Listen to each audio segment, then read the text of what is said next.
You ever realize you're a people pleaser at the worst possible moment? Like, you're in the cereal aisle, reaching for your favorite brand, and someone else walks by, and suddenly you're like, oh no, you go ahead. You take the entire aisle. I'll just eat sadness for breakfast. Yeah, that was me every single day. I was the kind of person who'd say yes, even if I was drowning, burning, and emotionally melting like a cheap candle. And the worst part? I thought that made me a good person. Plot twist. It didn't.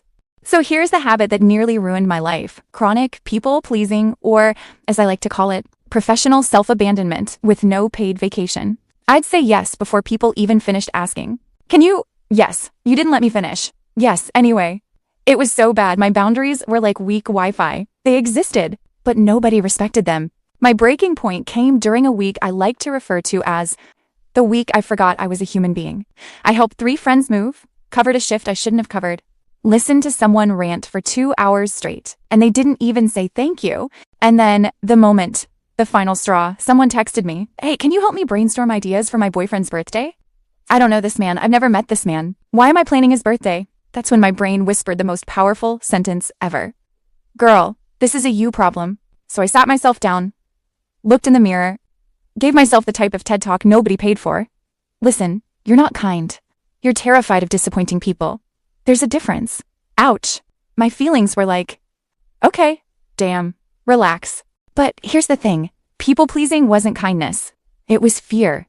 Fear of being disliked. Fear of being seen as difficult. Fear of losing people who barely treated me well in the first place. I wasn't being generous. I was being absent from my own life. And then it hit me. I wasn't a people pleaser. I was a self-abandoner dressed in kindness. So I decided to change, which sounds inspiring, until you try telling someone no for the first time in your life. The first time I said it, my entire body malfunctioned. Like, no. Internal screaming. I felt like the universe was going to crack open and swallow me. Spoiler, it didn't. People didn't explode. They didn't hate me. Some didn't even care. They just said okay and continued living their lives. Meanwhile, I was in the corner hyperventilating like I'd committed tax fraud. But here's the plot twist nobody talks about. When you stop pleasing everyone, the right people stay, and the wrong people get very uncomfortable.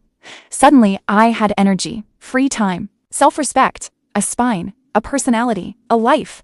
People treated me differently too, not because I became mean, but because I finally became present. I wasn't bending, shrinking, reshaping myself like a human origami project. I showed up as me, and honestly, she's pretty cool. I finally felt like the main character of my own life instead of the unpaid assistant in someone else's. So, yeah, she fixed her life when she realized this one thing. People-pleasing isn't kindness. It's self-abandonment wearing a cute little mask. And the moment she stopped abandoning herself, everything changed. And now, I say no without needing to write a 3-page apology letter. I picked the cereal I like. I put myself on my own to-do list. And the best part, I didn't lose people. I just lost the people who only liked me when I was losing myself.